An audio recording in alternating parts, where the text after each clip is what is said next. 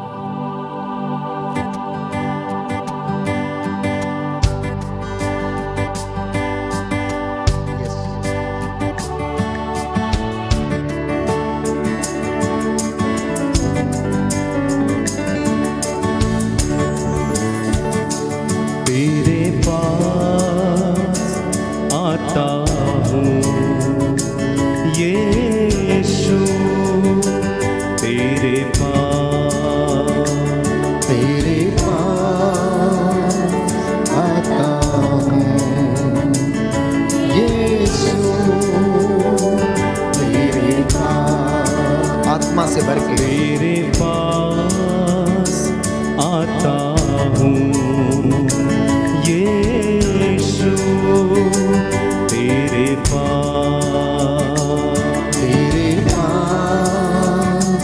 आता हूँ यीशु,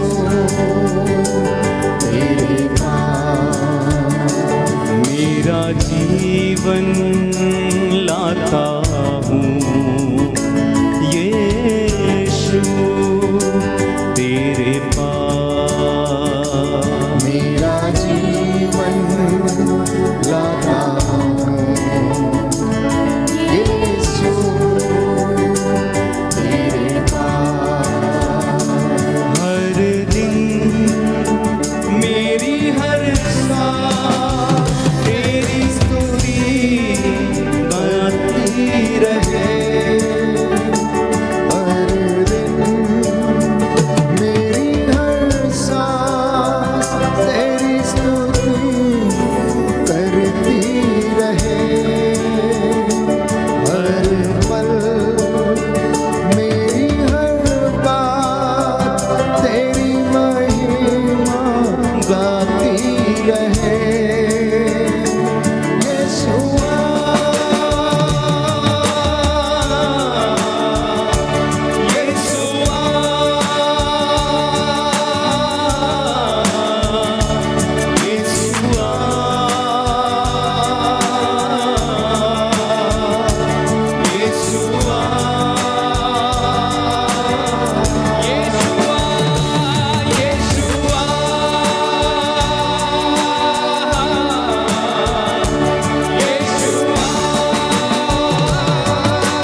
सच है प्रभु यीशु, तेरे पास। जी हाँ प्रभु, तेरे पास आता हूँ,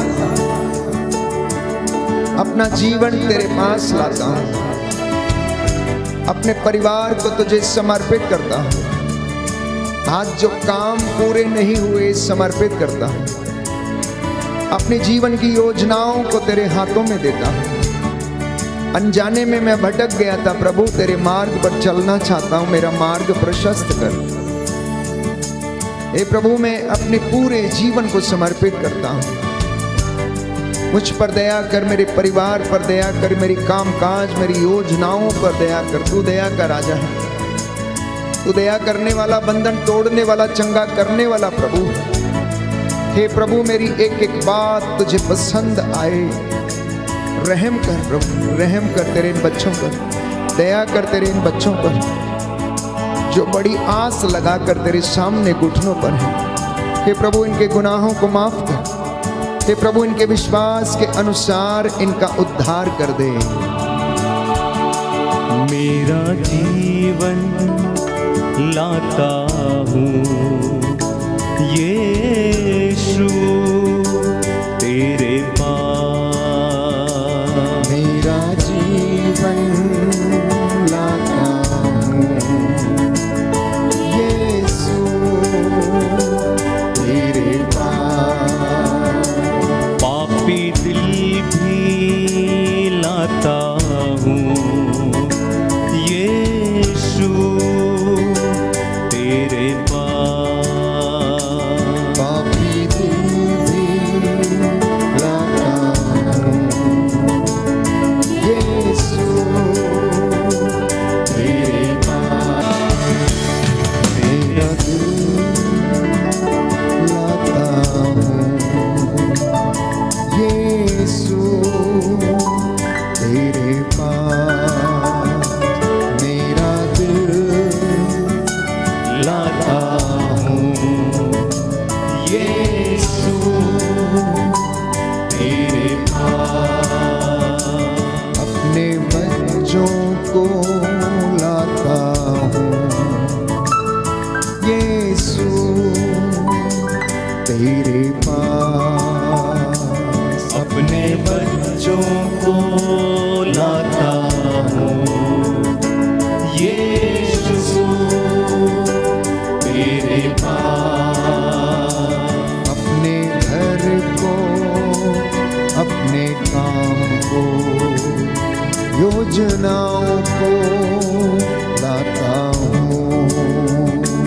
अपने घर को, अपने काम को, योजनाओं को लाता हूँ तेरे पास आता हूँ यीशु तेरे पास आता हूँ यीशु तेरे पास। प्रभु यीशु पवित्र संस्कार के रूप में हमारे बीच में उपस्थित है। उसका सानिध्य हमें घेरे हुए है। आपका घर प्रभु की महिमा की जगह बन जाए। संध्या का ये समय अनुग्रह का समय है, जब आप पूरे मन, आत्मा, हृदय की सच्चाई से प्रभु की दुहाई देते हैं तो वो आपके बीच में निवास करता है। आपका घर इस वक्त प्रभु की महिमा का स्थान बन जाए। इतनी जोर से स्तुति करें, आराधना करें, दुहाई दें कि परमेश्वर आपके बीच में उतर आए और आपको स्पर्श करे। बंधन टूटे यीशु के पवित्र सामर्थी नाम से। उसके आज्ञा पालन से हमारे जीवन में कल्याण होता है। परमेश्वर की आज्ञा पालन करने से ही कोई व्यक्ति धनी बनता है। परमेश्वर की आज्ञा का पालन करने से उसके जीवन में सदा आशीर्वाद बना रहता है। प्यारे भाई, प्यारी बहन, ये सुंदर समय है। Connect yourself to the lord. अपने आप को परमेश्वर से जोड़े। परमेश्वर आपको रूह का दुगना मसा प्रदान करे। संरक्षण के लिए हम प्रार्थना करेंगे। स्तोत्र संख्या 91 पद संख्या 1 से 16 तक हम दोहराएंगे। दाहिना हाथ उठाकर मेरे साथ विनती करना, बीमारों के लिए प्रार्थना करना, जो कष्ट में है, चिंता में है, निराशा में है, जिनकी योजनाएं पूरी नहीं हो रही, जिनके घरों में बंधन है, रोजी रोटी पर बंधन लगा हुआ है, परिश्रम पर बंधन है, यीशु के पवित्र सामर्थी लहू के द्वारा वो बंधन टूटे हैं। तुम जो सर्वोच्च के आश्रय में रहते, तुम जो सर्वोच्च के आश्रय में रहते और सर्वशक्तिमान की छत्र छाया में सुरक्षित हो, और सर्वशक्तिमान की छत्र छाया में सुरक्षित हो। तुम प्रभु से यह कहो, तुम प्रभु से यह कहो, तू ही मेरी शरण है मेरा गढ़, तू ही मेरी शरण है मेरा गढ़। मेरे ईश्वर तुझ पर ही भरोसा रखता हूँ, मेरे ईश्वर तुझ पर ही भरोसा रखता हूँ। वह तुम्हें बहेलिए के फंदे से छुड़ाता, वह तुम्हें बहेलिए के फंदे से छुड़ाता, घातक महामारी से छुड़ाता है, घातक महामारी से छुड़ाता है। वह अपने पंख फैलाकर तुमको ढक लेता है, वह अपने पंख फैलाकर तुमको ढक लेता है। तुम्हें उसके पैरों के नीचे शरण स्थान मिलता है, तुम्हें उसके पैरों के नीचे शरण स्थान मिलता है। उसकी सत्य प्रतिज्ञता तुम्हारी ढाल है, उसकी सत्य प्रतिज्ञता तुम्हारी ढाल है, और तुम्हारा कवच, और तुम्हारा कवच। तुम्हें ना तो रात्रि के आतंक से भय होगा, तुम्हें ना तो रात्रि के आतंक से भय होगा, और ना दिन में चलने वाले बाण से, और ना दिन में चलने वाले बाण से, ना अंधकार में फैलने वाली महामारी से, ना अंधकार में फैलने वाली महामारी से, और ना दोपहर को चलने वाली घातक लू से, और ना दोपहर को चलने वाली घातक लू से। तुम्हारी बगल में भले ही हजारों, तुम्हारी बगल में भले ही हजारों, और तुम्हारी दाहिनी ओर लाखों ढेर हो जाए, और तुम्हारी दाहिनी ओर लाखों ढेर हो जाए, किंतु तुमको कुछ नहीं होगा, किंतु तुमको कुछ नहीं होगा। तुम अपनी आंखों से देखोगे, तुम अपनी आंखों से देखोगे कि किस प्रकार विधर्मियों को दंड दिया जाता है, कि किस प्रकार विधर्मियों को दंड दिया जाता है। क्योंकि प्रभु तुम्हारा आश्रय है, क्योंकि प्रभु तुम्हारा आश्रय है। तुमने सर्वोच्च ईश्वर को अपना शरण स्थान बनाया है, तुमने सर्वोच्च ईश्वर को अपना शरण स्थान बनाया है। तुम्हारा कोई अनिष्ट नहीं होगा, तुम्हारा कोई अनिष्ट नहीं होगा। महामारी तुम्हारे घर के निकट नहीं आएगी, महामारी तुम्हारे घर के निकट नहीं आएगी, क्योंकि वह अपने दूतों को आदेश देगा, क्योंकि वह अपने दूतों को आदेश देगा कि तुम जहाँ कहीं भी जाओगे, कि तुम जहाँ कहीं भी जाओगे, वे तुम्हारी रक्षा करें, वे तुम्हारी रक्षा करें। वे तुम्हें अपने हाथों पर उठा लेंगे, वे तुम्हें अपने हाथों पर उठा लेंगे, कि कहीं तुम्हारे पैरों को पत्थर से चोट ना लगे, कि कहीं तुम्हारे पैरों को पत्थर से चोट ना लगे। तुम सिंह और सांप को कुचलोगे, तुम सिंह और सांप को कुचलोगे, तुम बाघ और अजगर को पैरों तले रौंदोगे, तुम बाघ और अजगर को पैरों तले रौंदोगे। वह मेरा भक्त है, वह मेरा भक्त है, इसलिए मैं उसका उद्धार करूंगा, इसलिए मैं उसका उद्धार करूंगा। वह मेरा नाम जानता है, वह मेरा नाम जानता है, इसलिए मैं उसकी रक्षा करूंगा, इसलिए मैं उसकी रक्षा करूंगा। यदि वह मेरी दुहाई देगा, यदि वह मेरी दुहाई देगा, तो मैं उसकी सुनूंगा, तो मैं उसकी सुनूंगा। मैं संकट में उसका साथ दूंगा, मैं संकट में उसका साथ दूंगा। मैं उसका उद्धार कर, मैं उसका उद्धार कर, उसे महिमान्वित करूंगा, उसे महिमान्वित करूंगा। मैं उसे दीर्घ आयु प्रदान करूंगा, मैं उसे दीर्घायु प्रदान करूंगा, और उसे अपने मुक्ति विधान के दर्शन कराऊंगा, और उसे अपने मुक्ति विधान के दर्शन कराऊंगा। Hallelujah, hallelujah, hallelujah, hallelujah, hallelujah, hallelujah, hallelujah. Hallelujah. प्रभु का वचन कहता है कि जब वो पवित्र आत्मा तुम पर उतरेगा, तुम्हें स्वतंत्रता प्रदान करेगा, तुम स्वतंत्र हो जाओगे, मुख से अंगीकार करोगे कि यीशु ही प्रभु है।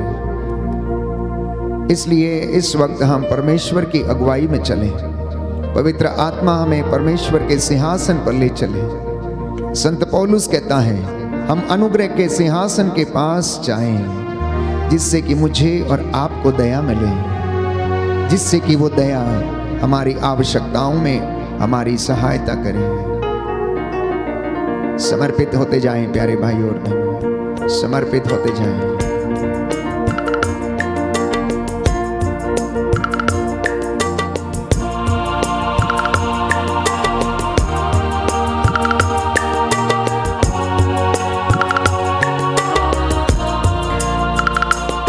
रूहे पाक हम पे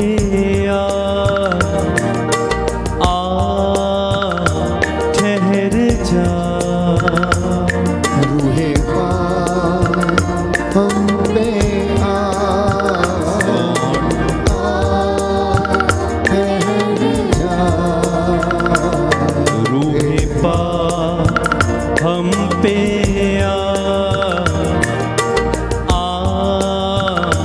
ठहर जा। रूहे पाक हम पे ठहर जा।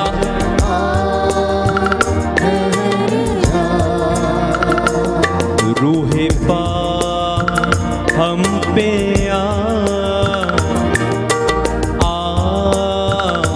ठहर जा। हम पे दिल से आत्मा से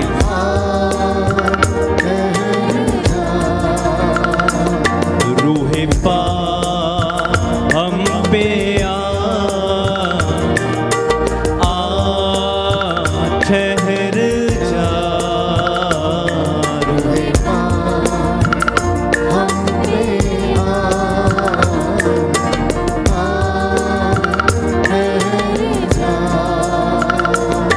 बदलूं मैं और तड़पूं मैं, बदलूं मैं और तड़पूं मैं, बदलूं मैं और तड़पूं मैं, बदलूं मैं और तड़पूं मैं, बदलूं मैं और तड़पूं मैं, बदलूं मैं और तड़पूं मैं, बदलूं मैं और तड़पूं मैं, बदलूं मैं और तड़पूं मैं, जीऊं यीशु के लिए, यीशु के लिए, जीऊं यीशु के लिए, जीऊं यीशु के लिए। गाएं सभी लोग। रूहे पाक हम पे ठहर जा। हाथों को उठाते हुए रूहे पाक हम पे पूरे मन से ठहर जा। आत्मा की सच्चाई से रूहे पाक हम पे ठहर जा। रूहे पाक हम पे ठहर जा।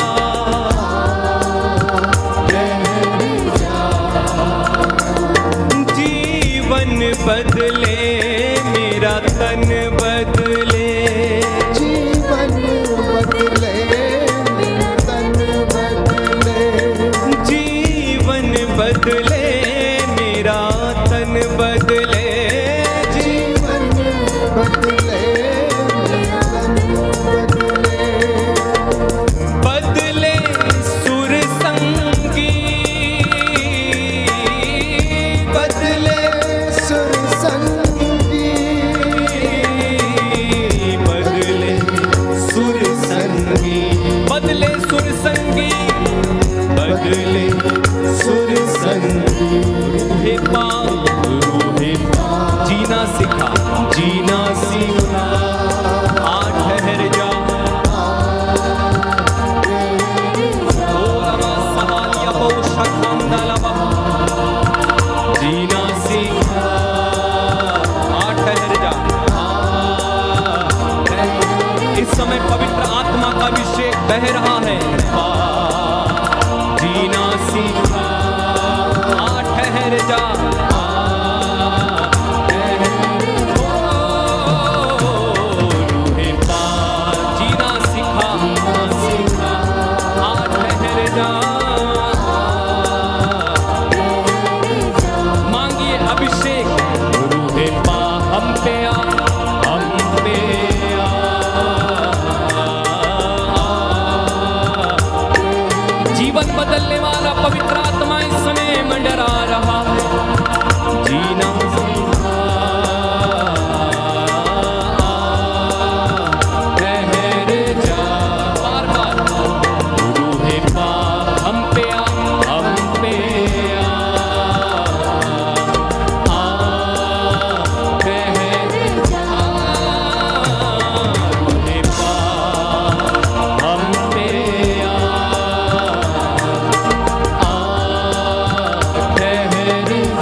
यीशु की स्तुति हो, यीशु की स्तुति, यीशु को धन्यवाद, यीशु को धन्यवाद, यीशु की आराधना हो, यीशु की आराधना, यीशु की महिमा हो। यीशु की महिमा हो। धन्य है वह मनुष्य, धन्य है वह मनुष्य जिसे ईश्वर सुधारता है, जिसे ईश्वर सुधारता है। इसलिए तुम सर्वशक्तिमान के अनुशासन की उपेक्षा मत करो।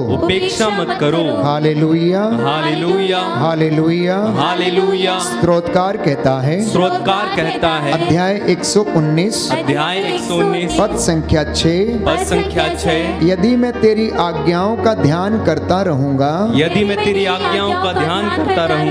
तो मुझे कभी हताश नहीं होना पड़ेगा। Hallelujah, hallelujah. स्तोत्रकार कहता है यदि मैं तेरी आज्ञाओं का पालन करता रहूंगा, तो मुझे कभी भी हताश नहीं होना पड़ेगा। Hallelujah, hallelujah, hallelujah, hallelujah, hallelujah, hallelujah, hallelujah. Hallelujah.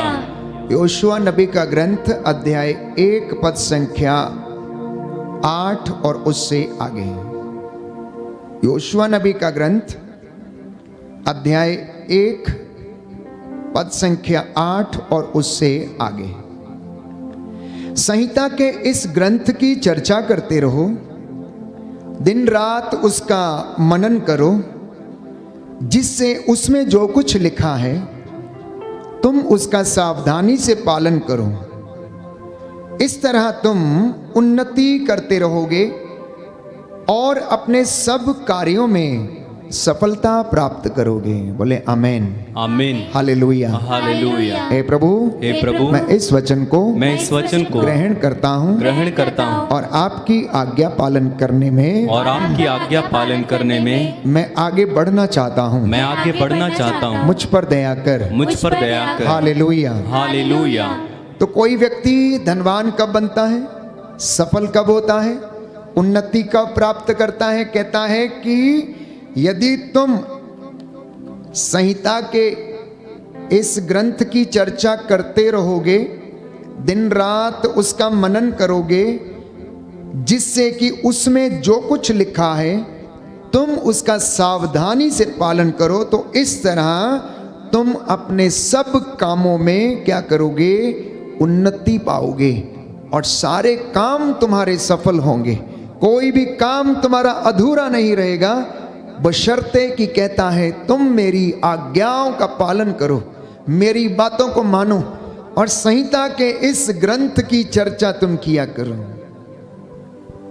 आज का विषय प्रभु ने दिया है और कहा कि मेरे बच्चों से कहना कि मेरी आज्ञाओं का पालन करें।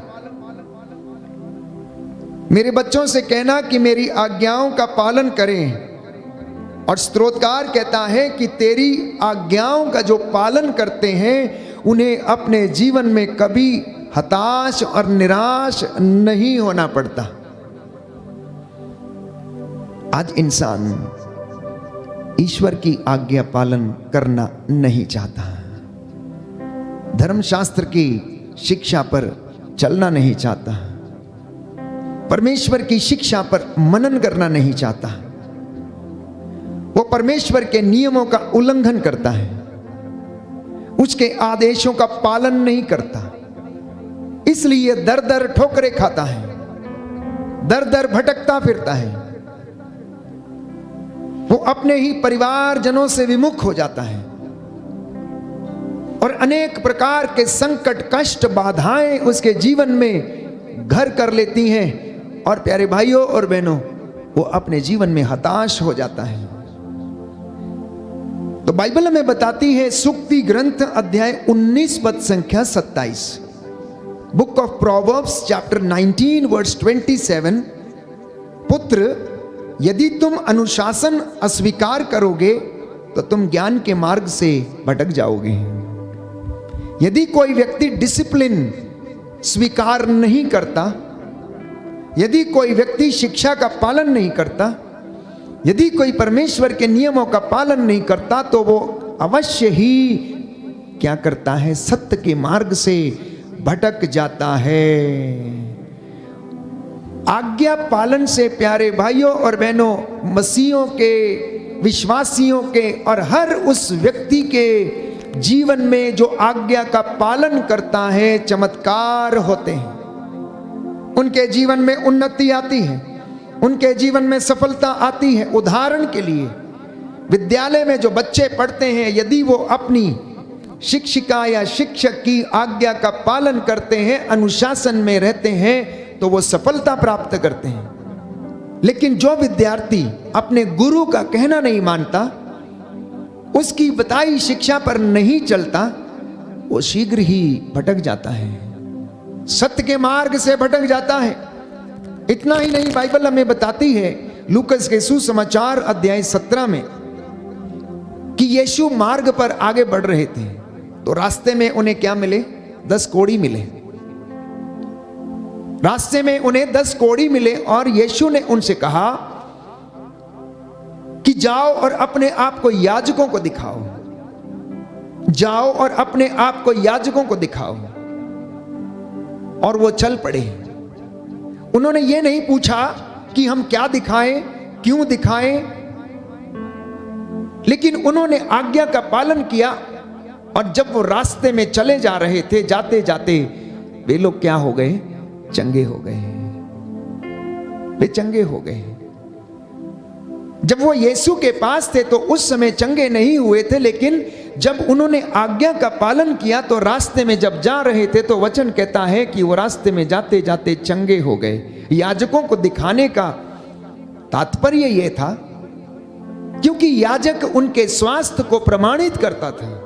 किसी व्यक्ति को यदि कोढ़ लग जाता था तो उसके स्वास्थ्य लाभ को प्रमाणित करने के लिए याजक का होना आवश्यक था। याजक उसको प्रमाणित करता था कि वास्तव में वो अपने कोढ़ से शुद्ध हो गया है। इतना ही नहीं, एक दूसरा उदाहरण प्यारे भाइयों और बहनों, वचन में हम पढ़ते हैं राजाओं के दूसरे ग्रंथ अध्याय 5 में नामान कोढ़ी के विषय में। नामान कोढ़ी प्यारे भाइयों और बहनों सेना नायक था और उसके घर में एक यहूदी बालिका काम किया करती थी। और एक दिन उसने अपनी मालकिन से कहा कि यदि हमारे मालिक इज़राइल चले जाएं और वहां पर एलीशा जो प्रभु का दास है, प्रभु का चुना हुआ सेवक है, नबी है, तो वो उसे चंगा कर सकते हैं। तो नामान ने अपने साथ अपने साथियों को लिया और वो एलीशा के पास चला गया। जब एलीशा के द्वार पर पहुंचा तो एलीशा से मिलने के लिए उसने निवेदन किया, लेकिन नबी एलीशा घर से बाहर नहीं निकला और उससे मिलने के लिए नहीं आया।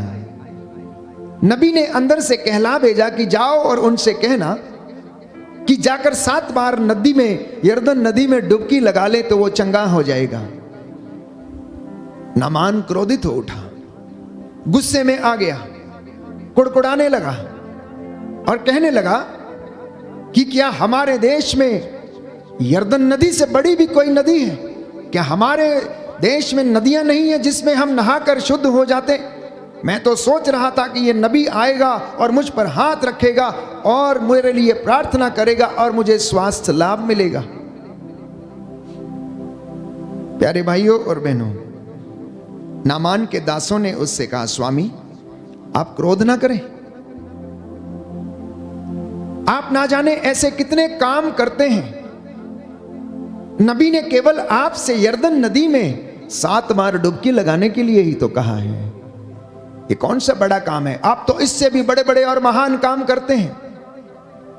और उनके कहने पर, उनके परामर्श देने पर वो मान गया और जाकर यरदन नदी में डुबकी लगाने लगा। पहली डुबकी, दूसरी डुबकी, तीसरी, फिर चौथी, 5वीं, 6वीं। प्यारे भाइयों और बहनों, जैसे ही वह डुबकी लगाना समाप्त करता है, उसका शरीर फिर से प्यारे भाइयों और बहनों एक नन्हे बालक के जैसा हो जाता है। क्या यरदन नदी में या उसके पानी में इतना सामर्थ्य था कि जो उसके कोढ़ को शुद्ध कर सकता था? नहीं प्यारे भाइयों और बहनों, ये परमेश्वर की आज्ञा का पालन करने में ही उसकी चंगाई थी।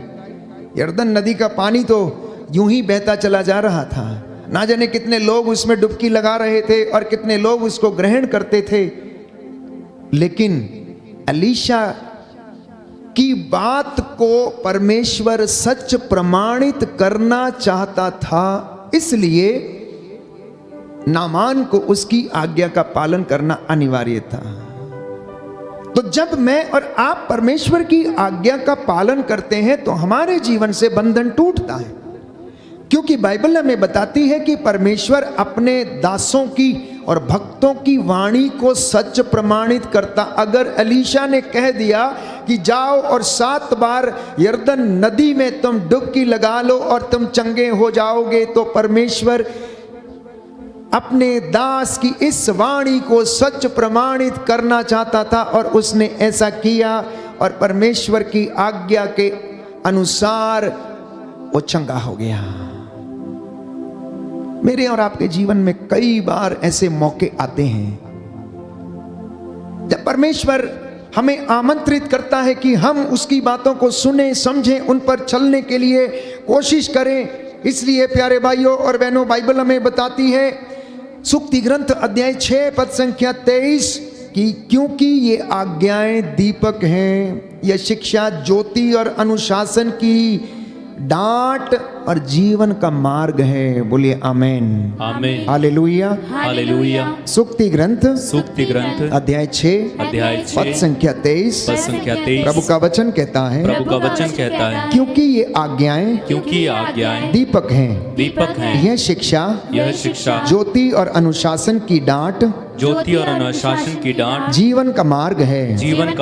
Hallelujah, hallelujah, hallelujah, hallelujah, hallelujah, hallelujah. तो प्रभु का वचन प्यारे भाइयों और बहनों हमारे पांव का दीपक है, हमारे पांव का दीपक है। ये आज्ञाएं आपके लिए दीपक हैं जो आपके मार्ग को प्रशस्त करती और आपके घरों में, परिवारों में, बच्चों के जीवन में उजाला करती हैं, आपका मन, आत्मा, हृदय को खोलती हैं, आपके विचारों को खोलती हैं। और बाइबल ये कहती है जो इन आज्ञाओं का पालन नहीं करता उन्हें पछताना पड़ेगा। जो इन आज्ञाओं का पालन नहीं करता उन्हें पछताना पड़ेगा। सुक्ति ग्रंथ अध्याय 13 पद संख्या 13, जो शिक्षा की उपेक्षा करता उसे पछताना पड़ेगा, किंतु जो आज्ञा का पालन करता है उसे पुरस्कार मिलेगा। दाहिना हाथ उठाकर वचन दोहराएंगे। सुक्ति ग्रंथ अध्याय 13 पद संख्या 13 प्रभु का वचन कहता है, जो शिक्षा की उपेक्षा करता उसे पछताना पड़ेगा, किंतु जो आज्ञा पालन करता उसे पुरस्कार मिलेगा। Hallelujah, hallelujah, hallelujah, hallelujah, hallelujah, hallelujah. तो इसलिए प्यारे भाइयों और बहनों, आज मनुष्य की दशा अधिकांशतः खराब नजर आती है और कई लोग अपने ही जीवन में गिर जाते हैं, भटक जाते हैं। और बाइबल इसके विषय में कहती है, बारूक नबी का ग्रंथ अध्याय 3 पद संख्या 13, book of prophet Baruch chapter 3 verse 13, यदि तुम ईश्वर के मार्ग पर चले होते तो सदा के लिए शांति का जीवन जीते हैं। यदि तुम ईश्वर के मार्ग पर चले होते, सुनिए ध्यान से, यदि तुम ईश्वर के मार्ग पर चले होते तो सदा के लिए शांति का जीवन जीते हैं। अब अनेक लोगों के जीवन में शांति नहीं है, तो इसका अर्थ क्या निकलना चाहिए? अगर हम बाइबल के इस वचन पर विश्वास करें तो इससे यह पता चलता है कि हम ईश्वर की आज्ञाओं का मनन नहीं करते, इसलिए हमारे जीवन में अशांति है, असफलता है, क्योंकि हम अपने रास्ते चुनते हैं, हम अपनी सुविधा के अनुसार अपने काम करते हैं, अपनी सुविधा के अनुसार जो हमें पसंद आता है उसे हम चुनते हैं, जो रास्ता हमें सही लगता है उसे हम चुनते हैं। लेकिन बाइबल क्या कहती है? बाइबल कहती है तुम्हारे विचार मेरे विचार नहीं, तुम्हारे रास्ते मेरे रास्ते नहीं। हम सभी लोग, नबी यशाया कहता है, भटके हुए हैं। किस तरह से? भेड़ों की तरह भटके हुए हैं। यशाया नबी का ग्रंथ अध्याय 53 पद संख्या 6। जो भेड़ अपने गडरिये के पीछे नहीं जाती, उसकी आवाज को नहीं पहचानती, उसका कहना नहीं मानती, वो शीघ्र ही जंगली जानवरों का शिकार हो जाती और झुंड से भटक जाती है, अकेली पड़ जाती है। फिर वो मिमियाने लगती है, चिल्लाने लगती है। भेड़िया आता है और उसे चोटिल कर देता, घायल कर देता। उसी तरह से जब हम परमेश्वर की हजूरी से, उसकी शिक्षा से दूर भटक जाते हैं, तो हमें भी इस प्रकार के दुखों और कष्टों का सामना करना पड़ता है। क्यों? क्योंकि हम भेड़ों की तरह भटक जाते और अपने रास्ते चुन लेते हैं। आज बहुत से लोगों ने अपने रास्ते चुने हैं। उन्हें जो अच्छा लगता है उन्होंने उसको चुना है। जो परमेश्वर को अच्छा लगता है विश्वासियों ने वो नहीं चुना। अपने आप से पूछ के देखें कि जो आपने आज चुना है, जो आज आप बोलते हैं, जो आज आप करते हैं, क्या वो परमेश्वर की इच्छा के अनुसार है? संत पौलुस कहता है उन बातों का पता लगाओ जो परमेश्वर को प्रिय हैं, उन बातों का नहीं जो तुमको प्रिय हैं। प्रियजनों, प्रिय विश्वासियों, अगर आप परमेश्वर की हुजूरी में बने रहना चाहते हैं, अभिषेक में बने रहना चाहते हैं, तो उन बातों का पता लगाइए कि परमेश्वर कौन सी बातों की अपेक्षा आपसे करता है। वो हमसे क्या चाहता है? याजकों से क्या चाहता है? धर्म संगियों से क्या चाहता है? लोक धर्मियों से क्या चाहता है? नवयुवक युवतियों से क्या चाहता है? विश्वासियों से परमेश्वर क्या चाहता है? आप उन बातों का पता लगाएं। एक कहावत है प्यारे भाइयों और बहनों कि मुख में तो परमेश्वर का नाम है, लेकिन बगल में हम छुरा लेकर चलते हैं। जिस मुख से हम परमेश्वर की बंदगी करते हैं, उसी से लोगों का सर्वनाश करने के लिए हम तैयार रहते हैं, निंदा करने के लिए तैयार रहते हैं, क्रोध में करने के लिए तैयार रहते हैं, और हम दूसरे रास्ते अख्तियार कर लेते हैं। और बाइबल क्या कहती है? कहती है यशायाह नबी का ग्रंथ अध्याय 48 पद संख्या 18, यदि तुमने मेरी आज्ञाओं का पालन किया होता तो तुम्हारी सुख शांति नदी की तरह उमड़ती। Book of Isaiah chapter 48 verse 18, यदि तुमने मेरी आज्ञाओं का पालन किया होता तो तुम्हारी सुख शांति नदी की तरह बहती। बहुत सारे लोगों के जीवन में कष्ट है, परेशानी है, बंधन है, ठीक नहीं हो रहे हैं, कुछ भी अच्छा नहीं है, जो कुछ करते हैं सब उल्टा ही होता है, घर में शांति कभी रहती ही नहीं है। इसलिए प्यारे भाइयों और बहनों, प्रभु ये कहता है कि तुम मेरी बात मानो, मुझसे आग में तपाया हुआ सोना खरीद लो। तुम मेरी बात मानो। कहता है पुत्र मेरी शिक्षा को पर ध्यान दो, पुत्र अनुशासन को स्वीकार करो और तुम्हें शांति मिलेगी। सुक्ति ग्रंथ अध्याय 29 पद संख्या 17। आप में से जो नौजवान हैं, जो नवयुवक हैं, जो छोटे बच्चे हैं, माता पिता का कहना नहीं मानते, सुनिए ध्यान से आप लोग। कहता है, बाइबल कहती है कि अपने पुत्र को अनुशासन में रखोगे तो तुम्हें शांति मिलेगी और वह तुम्हें आनंदित करेगा। बाइबल क्या कह रही है माता पिता से कि यदि तुम अपने पुत्र को अनुशासन में रखोगे तो तुम्हें शांति मिलेगी और वो तुम्हें आनंदित करेगा। दाहिना हाथ उठाकर वचन दोहराएंगे, hallelujah, hallelujah, hallelujah, hallelujah, hallelujah, hallelujah. पवित्र वचन कहता है, पवित्र वचन कहता है, सूक्ति ग्रंथ अध्याय 29 पद संख्या 17, अपने पुत्र को अनुशासन में रखोगे तो तुम्हें शांति मिलेगी और वह तुम्हें आनंदित करेगा। हालेलुया। जो उसकी आज्ञा का पालन करता है, उसका कोई अनिष्ट नहीं होगा। जो बुद्धिमान है वो हर काम का उपयुक्त समय और उचित ढंग जानता है। Hallelujah, hallelujah, hallelujah, hallelujah, hallelujah, hallelujah. प्रियजनों, बाइबल हमें बताती है कि जो उसकी आज्ञा का पालन करता है उसका कोई अनिष्ट नहीं होगा। मैंने कहा कि जो विद्यार्थी अपने गुरु की आज्ञा का पालन करता है वो भटकता नहीं है, वो बुद्धिमान बनता है, सफलता हासिल करता है, ऊंचे पद पर बैठता है। उसी प्रकार जो ईश्वर की आज्ञा का पालन करता उसका कोई अनिष्ट नहीं होगा, क्योंकि जो बुद्धिमान है वो हर काम का समय जानता है, वो हर काम का समय जानता है और उसको उचित ढंग से करने का वो समय भी जानता है। तो जो संहिता का ध्यान रखता, बाइबल कहती प्रवक्ता ग्रंथ अध्याय 32 पद संख्या 28, वो आज्ञाओं का पालन करता है।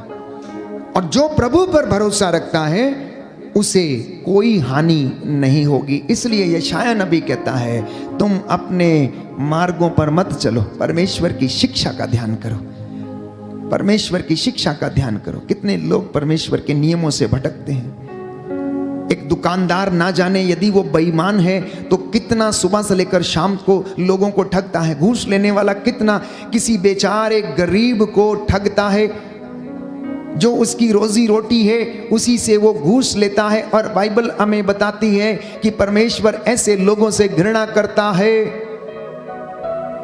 जो लोगों पर अत्याचार करते, उन्हें दबाते, उनका हिस्सा ले लेते हैं, उनकी धन संपत्ति लूट लेते, उन पर कब्जा कर लेते हैं। ये परमेश्वर की आज्ञाएं नहीं है। परमेश्वर की आज्ञाएं अपने पड़ोसी को प्रेम करो, अपने विरोधियों को, अपने शत्रुओं को माफ करो।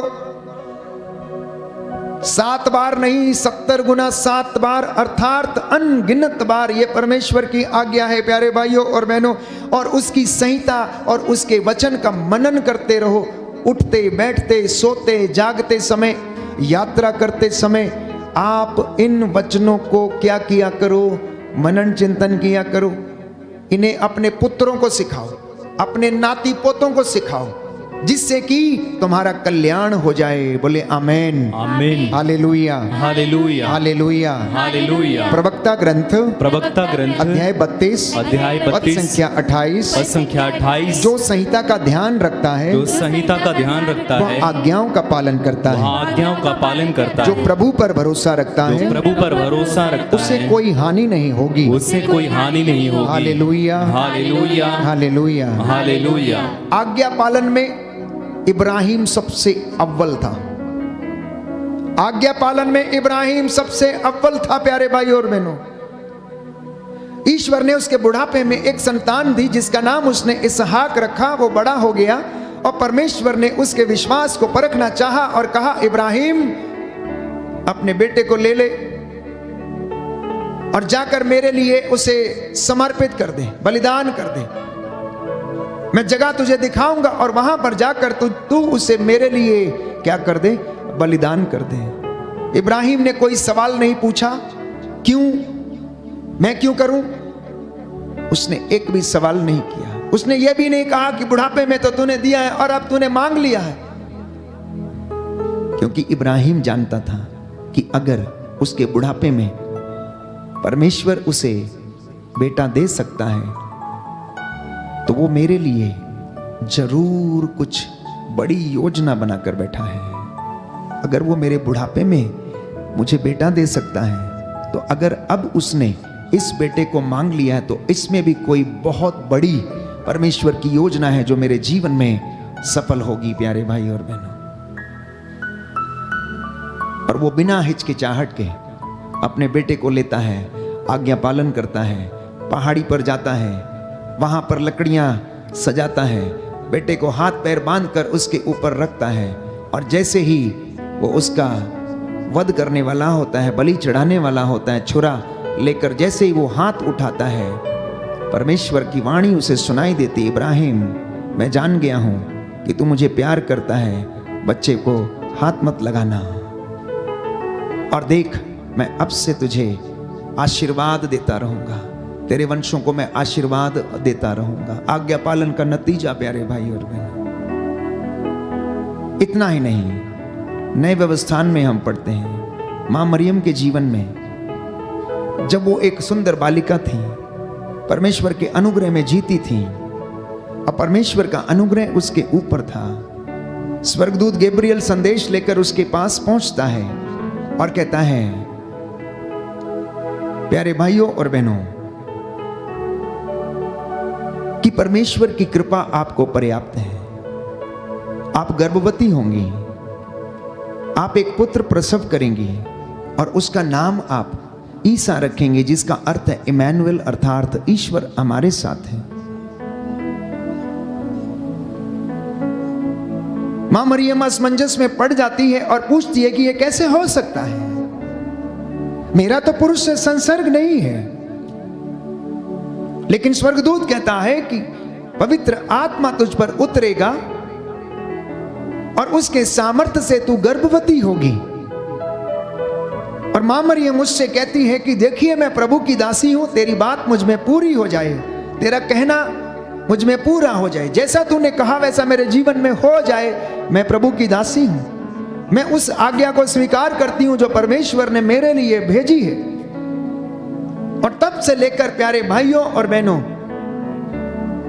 प्रभु यीशु के इस दुनिया में रहते समय मां मरियम के जीवन में लगातार परमेश्वर चमत्कार ही करता रहा। हालांकि उसके जीवन में दुख थे, कष्ट थे, और अंत में मां मरियम को उन्होंने महारानी का मुकुट, स्वर्ग की रानी का मुकुट, कलीसिया की माता के रूप में उसे महिमान्वित किया और स्वर्ग राज्य में जगह दी। काना के विवाह में प्यारे भाइयों और बहनों, मां मरियम ने जब यीशु से कहा कि बेटा इनके घर में अंगूरी समाप्त हो गई, उसने कहा भद्रे, इसे मुझे और आपको क्या, मेरा समय अभी नहीं आया है। तो माता मरियम ने सेवकों से कहा, चेलों से कहा, जैसा ये कहता जाए वैसा करते जाना। यीशु ने चेलों से कहा कि इन मटकों को पानी से भर दो, और उसके बाद उन्होंने कहा कि इसे निकाल कर जाकर घर के स्वामी को दे दो।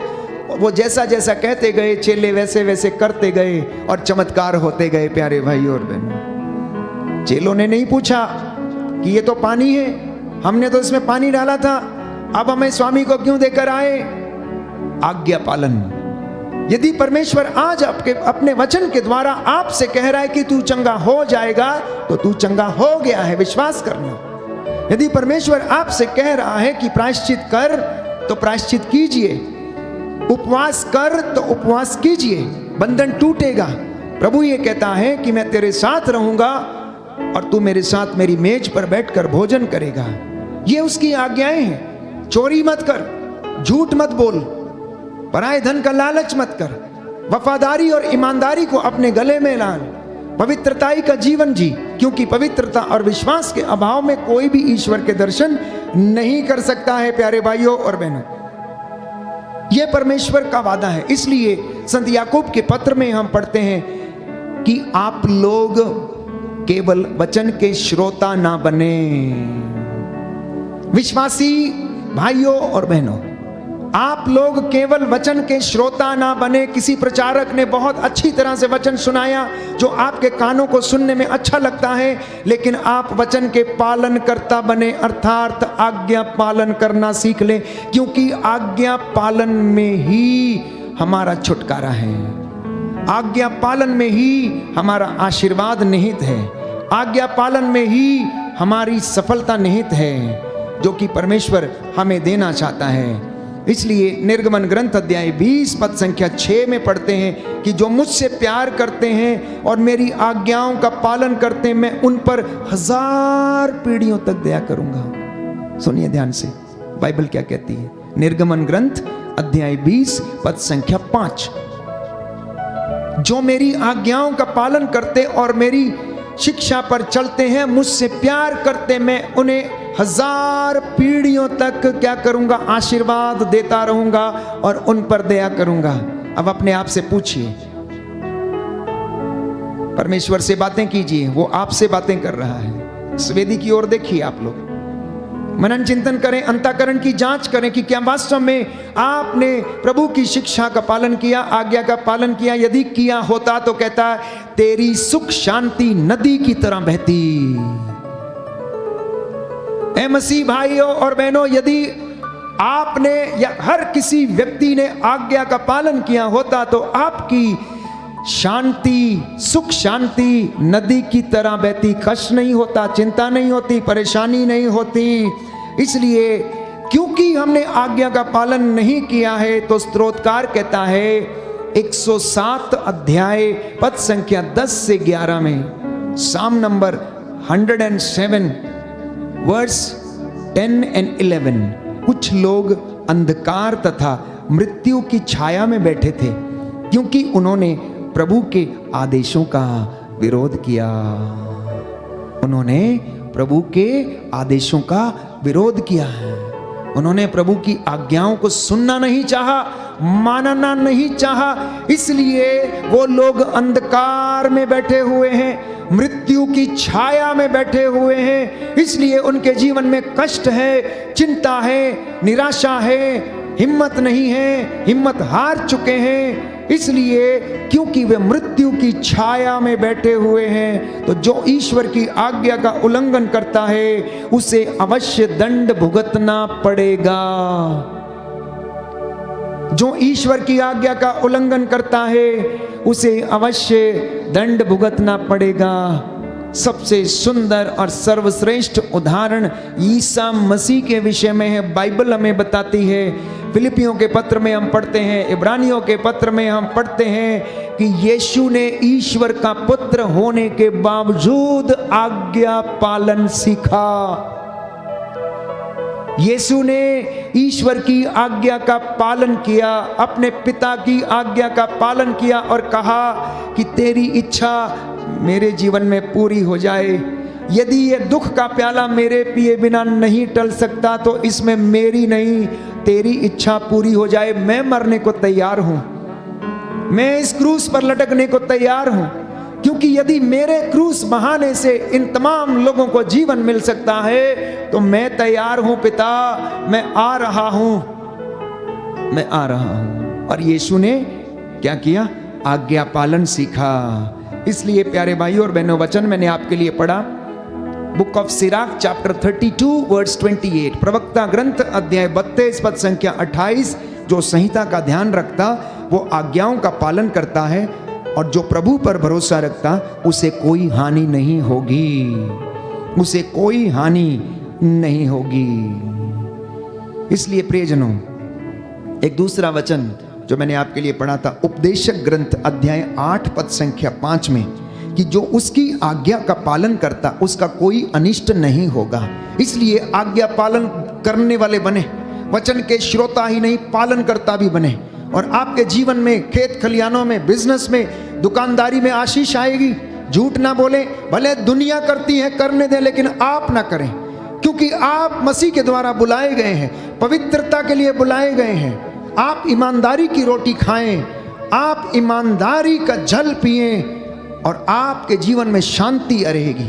आपको अपने ऊपर गर्व होगा, फक्र होगा कि आप प्रभु की नजरों में ईमानदार हैं। चाहे दुनिया आपको मूर्ख कहे, लेकिन आप परमेश्वर की नजरों में ईमानदार बने, क्योंकि ईमानदार व्यक्ति, सत्य बोलने वाला व्यक्ति, भले ही उसके जीवन में कष्ट आए, परेशानी आए, लेकिन उसकी सबसे बड़ी पूंजी ईमानदारी है, वफादारी है, आज्ञा पालन है। दुनिया करती है, आप इसकी परवाह ना करें, लेकिन प्रभु ये नहीं चाहता कि आप जो उसे जान गए हैं आप उसकी आज्ञाओं का उल्लंघन करें। इसलिए अपने बच्चों को आज्ञाओं का पालन करना सिखाइए और अपने बच्चों को अनुशासन में रखिए। तो बाइबल कहती है कि आपको सुख शांति मिलेगी। Book of proverbs chapter 29 verse 17, अपने पुत्र को यदि आप अनुशासन में रखोगे तो तुम्हें शांति मिलेगी और वो तुम्हें आनंदित करेगा। अध्याय 29 पद संख्या 15 में लिखा है कि छड़ी और डांट डपट से प्रज्ञा प्राप्त होती है, किंतु अनुशासनहीन नवयुवक अपनी माता का कलंक है। क्या कहता है? छड़ी और डांट डपट से कहता है ज्ञान हासिल होता है, प्रज्ञा मिलती है, शिक्षा मिलती है, लेकिन अनुशासनहीन युवक अपनी मां के लिए कलंक बन जाता है। जो अपनी मां का कहना नहीं मानता, जो उसकी शिक्षा का दुरुपयोग करता है, जो उसकी शिक्षा पर नहीं चलता वो अपनी माता के लिए कलंक बन जाता है। सूक्ति ग्रंथ अध्याय 29 पद संख्या 15, book of proverbs chapter 29 verse 15। आज का ये वचन ग्रहण करें, बंधन टूटे और हम प्रभु के साथ ईमानदारी में रहें, वफादारी में रहें, तो हमारे जीवन में सुख शांति नदी की तरह बहती रहेगी। आइए हम प्रार्थना में चलें। इस वक्त हम प्रार्थना करेंगे, परमेश्वर हम लोगों को चंगाई प्रदान करे। प्रभु का लहू अपने शरीर आत्मा हृदय पर हम विलेपन करें, हर प्रकार का बंधन टूटे। और आज की रात्रि परमेश्वर ने हमसे बातें की हैं, ये वचन हमारे जीवन में 100 गुना फल लाए। आमीन।